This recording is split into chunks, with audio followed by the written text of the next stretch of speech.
Bonjour, bienvenue dans cette nouvelle séquence d'Info Immo en partenariat avec l'Observatoire de l'immobilier réunionnais.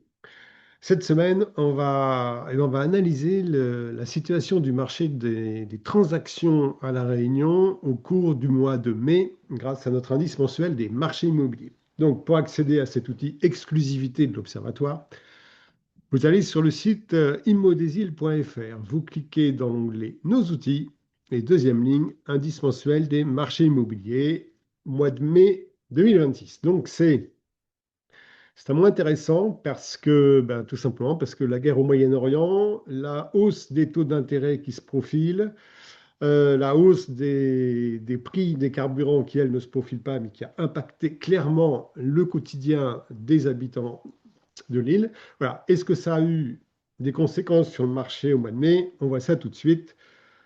Je clique sur Consulter. Donc, pour les nouveaux venus, vous savez que, enfin, je vous apprends que cet indice mensuel des marchés immobiliers a été créé en 2018 sur la base d'un indice de référence 100. Il mesure l'évolution des quatre principales composantes du marché, l'offre de biens, donc la quantité de biens disponibles mois après mois. À l'opposé du spectre, ici, l'évolution de la demande d'acquisition. Et au milieu, eh bien, le volume des ventes, la résultante de l'offre et de la demande, donc c'est le chiffre en fait le plus important. Et les délais de vente, qui est un indicateur très, très fiable de la fluidité du marché.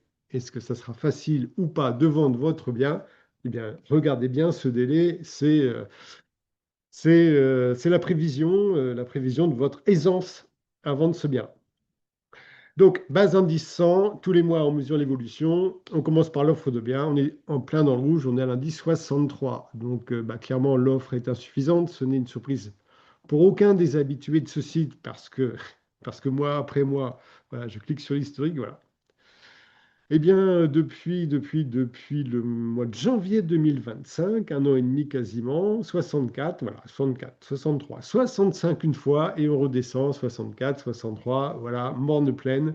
Ça ne bouge pas, on reste dans l'insuffisance majeure. Donc clairement, on ne peut pas avoir un confort d'acquisition pour les acquéreurs parce qu'il n'y a pas assez de biens proposés. Donc, en l'occurrence, hein, on traduit cette évolution de l'offre de biens par un avantage vendeur. Je mets mon bien en vente. Alors, on va voir, hein, la demande est plus faible également, hein, qu'avant, mais je n'ai toujours pas une concurrence effrénée de biens à vendre sur mon quartier, hein, quel que soit le secteur de la Réunion. Donc, je suis dans un rapport de force relativement favorable. À l'opposé du spectre, la demande. La demande, on est dans le rouge. On passe sous l'indice de référence, on est à 85. Je clique sur l'historique. Alors voilà. Voilà ce qui s'est passé. Mois de décembre, donc un plus bas historique à 73, hein, plus bas historique pour la Réunion. Janvier, on remonte, mais c'est un phénomène saisonnier habituel. Février, on poursuit la remontée 101. 100 en mars, donc on est content, on est toujours sur l'indice de référence. Et on chute en avril 90. Je vous rappelle qu'avril, c'est le premier mois de la hausse des prix des carburants à La Réunion. Donc moins 10 points. Et en mai, on aggrave encore à 5 points de chute supplémentaires. Donc on a l'indice 85. Donc première approche, c'est ouais, l'impact est immédiat sur la demande, il y a moins d'acquéreurs. Sauf que l'intérêt de notre indice, c'est d'offrir une perspective historique. Bon, on revient juste un an en arrière, voilà, en 2025.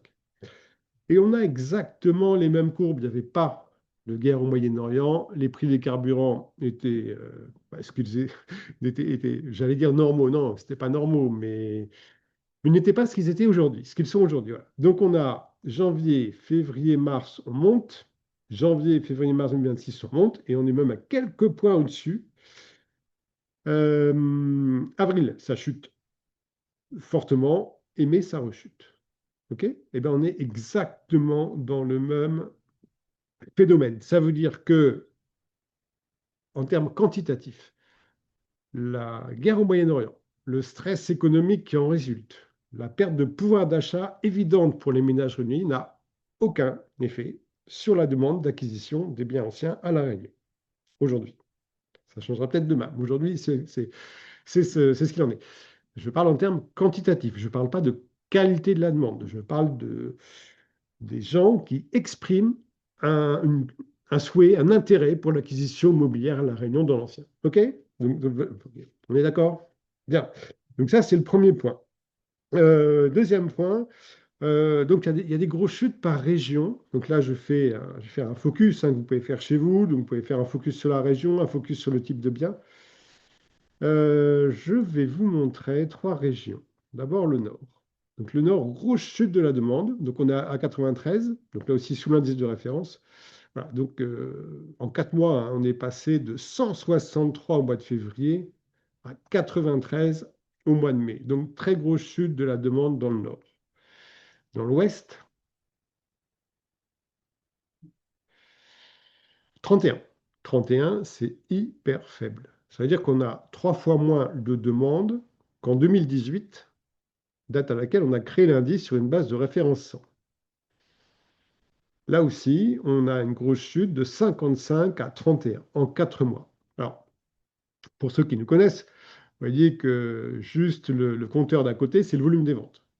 Eh bien, si la demande de biens est extrêmement faible dans l'Ouest, en fait, on est dans le vert pour les ventes, hein. Et à de très nombreuses reprises, je l'ai fait remarquer, la demande de biens dans l'Ouest a beaucoup chuté, mais on ne mesure pas un volume absolu, on mesure une évolution. Ça veut dire qu'en 2018, la demande dans l'Ouest était énorme. Donc, elle est certes 3 fois moindre, mais elle reste importante. Et ça se traduit par un volume des ventes toujours supérieur à ce qu'il était en 2018, hein. Là aussi, on a un indice de référence 100 en 2018. Mais ce que je voulais surtout vous montrer, c'est le Sud, qui est la région en forme depuis pas mal de temps. Et en termes de demande, bah, elle a 110, ça veut dire qu'elle est au-dessus de l'indice de référence. D'ailleurs, allez, tout est vert, hein, tout est vert, seule offre de bien. Mais là, on est à 63 au niveau moyenne insulaire, là, on est à 71. Donc, le Sud, vraiment, excellent élève. Et l'historique, eh ben là, il n'y a pas de baisse, il y a pas de baisse de la demande du tout. Donc, clairement, en décembre, on était bas.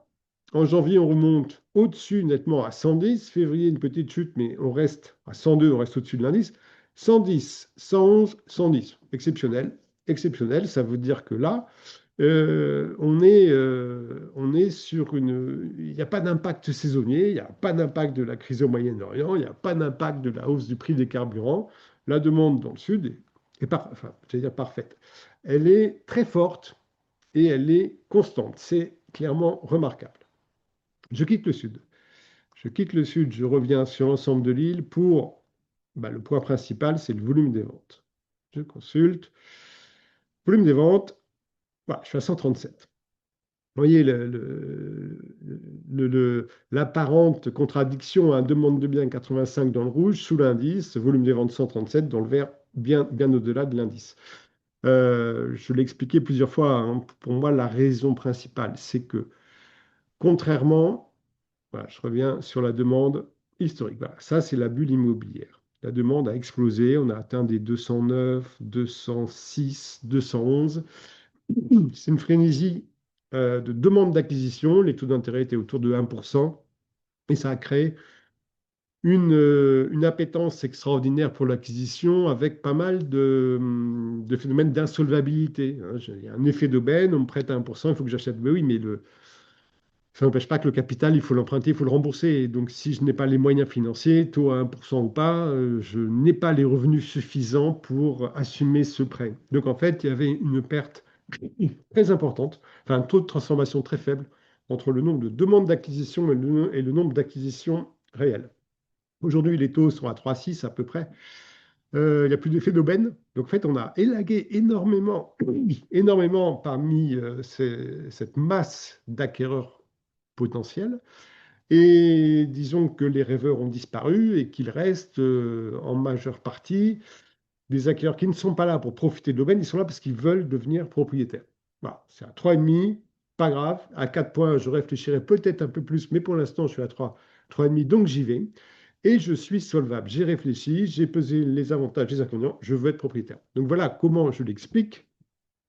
Donc volume des ventes, je reviens à 137. Donc grosse chute par rapport au mois d'avril qui était exceptionnel. À 170, c'était énorme. Là, on est à 137, donc moins 33 points.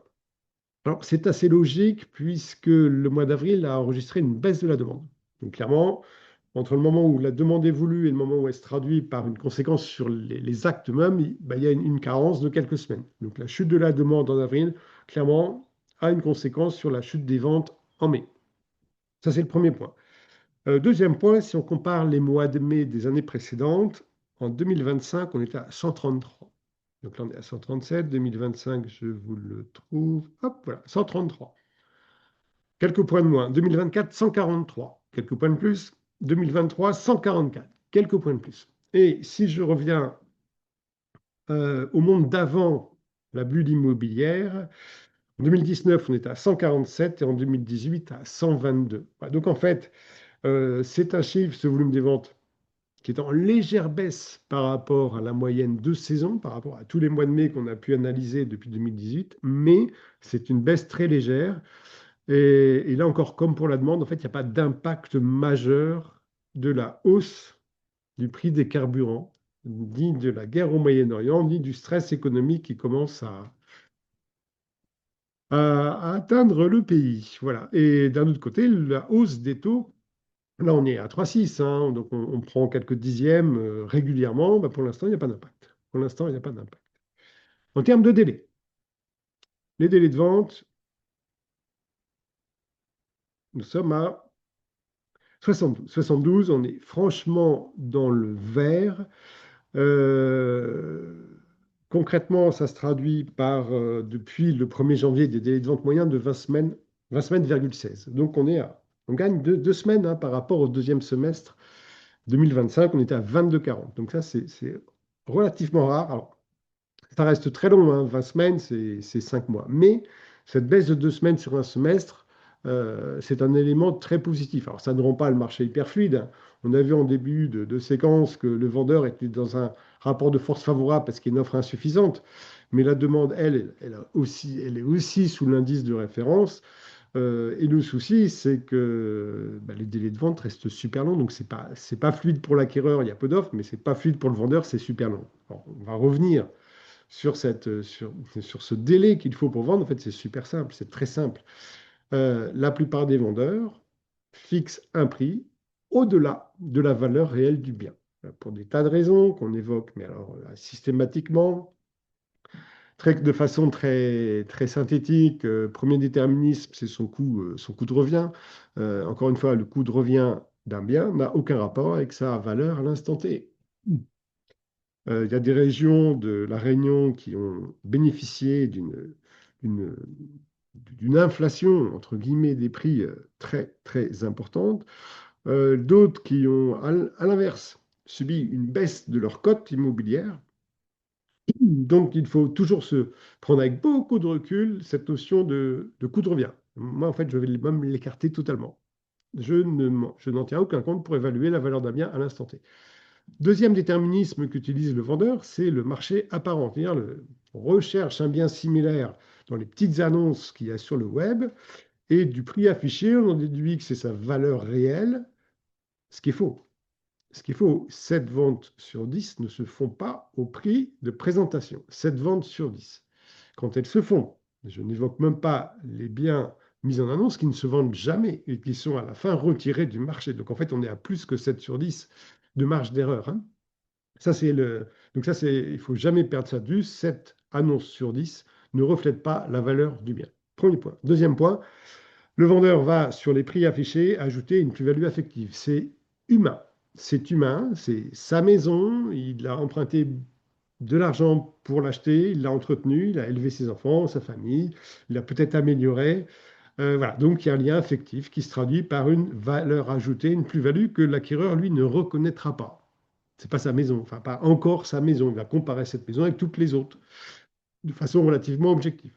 Voilà. Donc tout ça pour vous dire que ce délai de vente qui est en amélioration, mais qui reste à 20 semaines, est dû à un seul phénomène, la surestimation par les vendeurs de la valeur de leurs biens.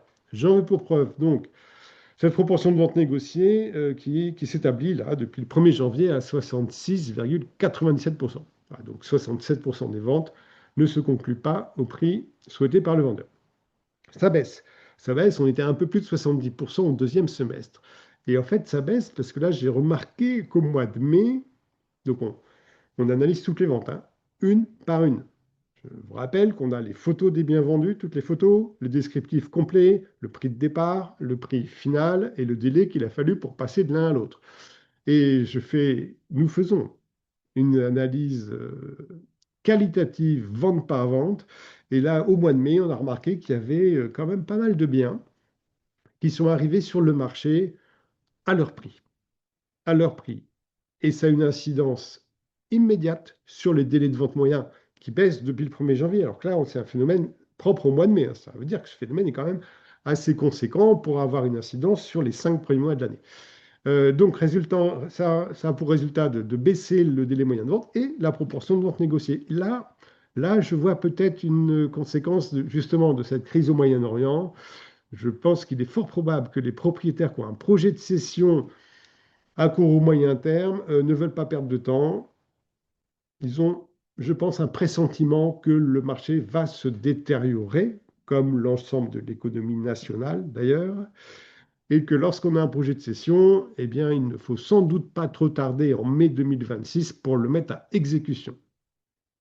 Donc, si de votre côté, vous avez ce projet de cession à court ou moyen terme et que vous souhaitez donc ne pas trop tarder, je vous invite à prendre rapidement contact avec les agences agréées par notre organisme, Observatoire de l'immobilier réunionnais. Vous les trouvez ici, nos agences partenaires. Elles ont un accès exclusif à notre data, donc en temps réel. Les 122 agences que nous avons agréées à La Réunion alimentent cette base de données avec les ventes qu'elles font chaque jour. Photos, descriptifs, prix de départ, prix final, délai. Et là, avec votre agence partenaire, vous pourrez analyser les dernières ventes dans votre quartier, comparer les maisons vendues avec votre maison ou votre appartement ou votre terrain, et vous positionner à un prix qui correspond exactement au marché à l'instant T. Et là, vous verrez que la vente se fera sans aucun problème, parce que même si les acquéreurs sont un petit peu moins nombreux, ils sont présents, ils sont motivés, ils sont solvables. Voilà, et ben, vous avez la recette pour vendre dans les meilleures conditions. Je vous laisse la mettre à exécution et on se retrouve dans un mois pour analyser la situation du marché du mois de juin. Bien à vous.